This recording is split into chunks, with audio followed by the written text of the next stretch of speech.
Mojito. Grab po. Bakit madamas ko? Thank you. Thank you po. Okay na po. Thank you. Kala ko dito manggagaling. Thank you. 369. Woo! Ganda ng BBC. Good morning, BBC. Good morning, BBC.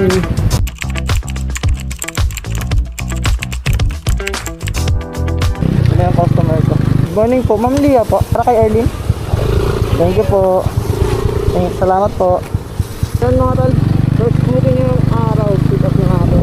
Time check 8:11 mga tol. So maaga ako naka-open. Naka-open ako ng 7. Kaso gaga tayo pinasukan ng booking. Nabot tayo ng isang oras bago pasukan ng booking. Pero yun lang. All goods lang mga tol. Dahil maaga pa naman. So goal lang natin yung araw ay makabiyahe lang. At di ko alam kung ilang oras tayo abutin. Pero hanggat kaya ng katawan natin, magbiyahe lang tayo ngayong araw kasi bukas ay hindi ako makakabiyahe.